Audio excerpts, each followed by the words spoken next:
Alright, guys, this is going to be a roundup of reviews from movies that I probably should have reviewed in their own big reviews, but I did not. So I'm just going to, it's a bunch of movies I saw, so here's the reviews. So we're going to start with John Wick 2. Um, After the first film, where we only see the criminal underworld he used to be a part of from like an outsider's view, this time he's made to rejoin it against his will. We learn more about their rules, and after what is a brief setting up of the plot and stakes and such, the film becomes an absolute onslaught of action like you rarely ever see. Some would say it's not quite as well shot as the first. In the first, it's much clearer during the action, and the camera is pulled back more, and it's hard to totally disagree with this sentiment, but this film makes up for it with how inventive the action is and how constant the barrage of it is. It also absolutely has the better hand-to-hand fight sequences of the two films. This is a stylish, gorgeously shot film that once more intrigues us with a cool criminal underworld, giving us more reasons to care than just the need to see the amazing action. For me, it's a strong 4.5 out of 5. I was very, very happy with this movie. Then we got Kong Skull Island. After 2014's Godzilla got criticized for things like its characters and a lack of action, this film does feel like a kind of answer to that. While most of the characters are still a little underdeveloped, including the two mains, who are mostly just good looking and good at what they do, it does have a few really good characters with really good performances from Samuel Jackson and John C. Riley. And to give you minor spoilers, they don't die prematurely like Bryan Cranston and Godzilla. So as to not,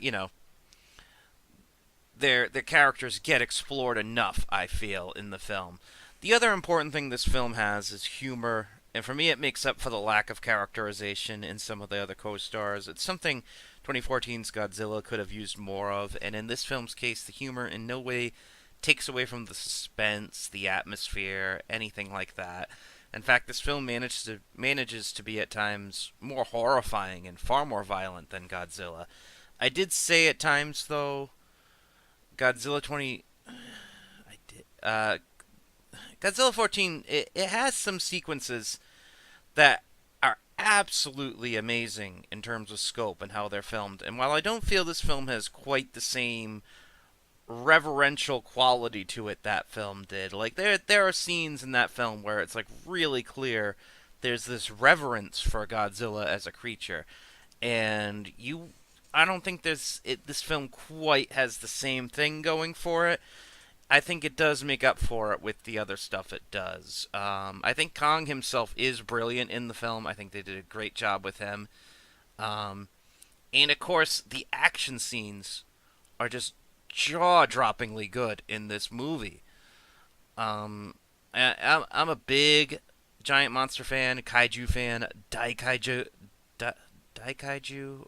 I don't know how to pronounce the other. That's giant monster when you add that. But as a fan of that, this is easily another 4.5 out of 5 for me. Maybe a 5 out of 5. I try to be very tough with handing those out, so I really can't say yet. More that's more something time will tell. It's absolutely been the most fun at the theaters this year for me. All right, now Life. This film begins and it's like very clearly wearing its alien influences on its sleeve.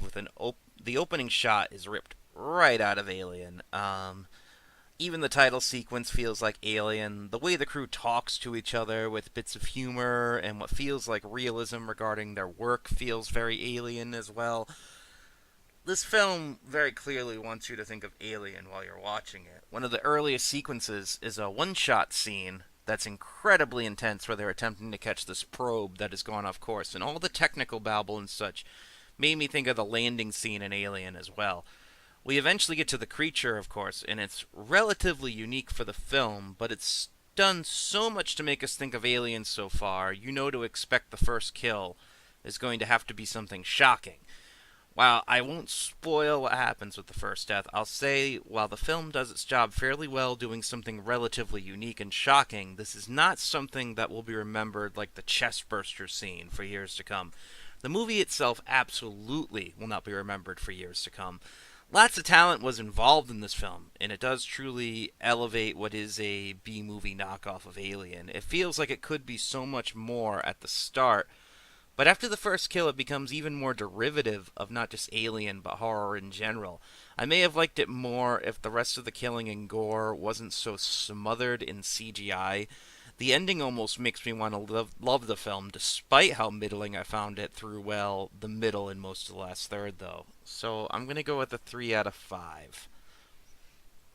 Ouija, Origin of Evil. Not much to say about this one. It's a relatively decent horror film that I mostly appreciate for having rules it sticks to, not relying on cheap jump scares, and just telling a decent story. That said, though I liked that it isn't up to all sorts of cheap horror movie tricks, it still isn't great by any means. It was just a movie I watched and enjoyed. 2.5 out of 5. Beyond the Gates. This starts off very well. Two brothers return to a video store their father owned after the father has been missing for months and now presumed dead. It's their job to pack it all up, and as someone who grew up going to such video stores, it was not only nostalgic for me, but I saw all these possibilities like, ooh, maybe they find some weird VHS tape and such. That kind of stuff really interests me. They end up finding a key to the father's office, which they never entered as kids, and find he was playing one of those old board games that comes with a VHS, and it's called Beyond the Gates, the title of the movie, and they decide to try it out to see what the father was up to before he vanished. This is where the fun and the horror begins, and as cool as things are in this for the first two-thirds, the last third really lets it down. They clearly didn't have the budget for the ideas they wanted to do, and man, does it really make this film fall apart. This is the perfect example of what makes horror a great and bad genre all at once. I love horror because of the possibilities it creates and the engagement with your imagination, but often hate it because it's so rare anyone is able to pony up the cash to make those possibilities actually work. 2.5 out of 5. Abattoir.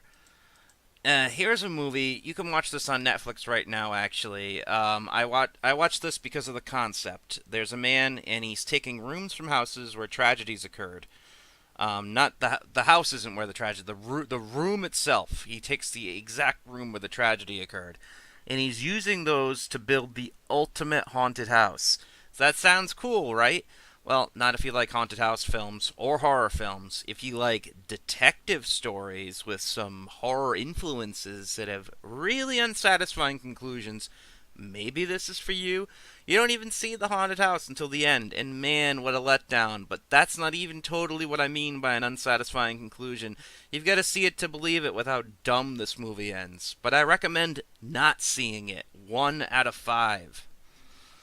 Alright, The Autopsy of Jane Doe. This is another horror movie with a fascinating concept fueling it. Most of this movie is an autopsy of an unidentified woman found dug up at the scene of a multiple murder. It was a very cool and different way to do a horror film, and it's well made. I feel like the climax lets it down a bit, becoming more standard horror, not living up to how creative the rest of it was, but I think people will still enjoy this fine. 3 out of 5. Bloodfather. This Mel Gibson film finds him as a recovering alcoholic who's been in and out of jail and has a missing daughter he never really knew. She comes to him for help after she kills a high-ranking man in a Mexican cartel who she was dating. And so we set the tables for another modern Western film. This one is just okay. It has its moments where it feels like it's going to be one of the truly good modern Westerns, but it mostly falls short of something like, say, this year's Logan.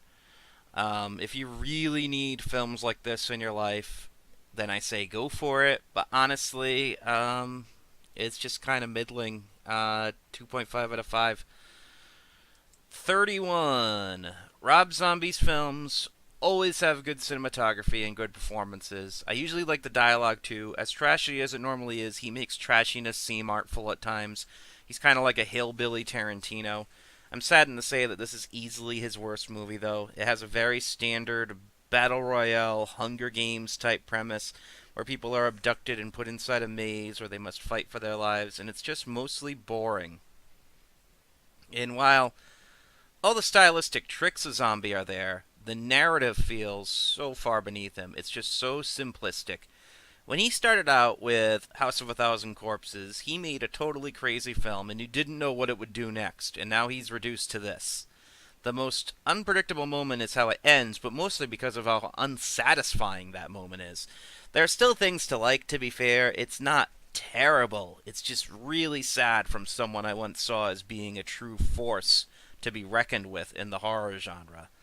2 out of 5. So, yeah, that's most of what I've seen lately. I just rounded up. Not everything. Mostly horror, apparently. Um, but yeah, I'll try to keep you guys updated. I am considering doing some video game reviews next, and so that'll probably be the next thing. I obviously play video games, as you've been seeing in the footage. So, all right, talk to you guys later.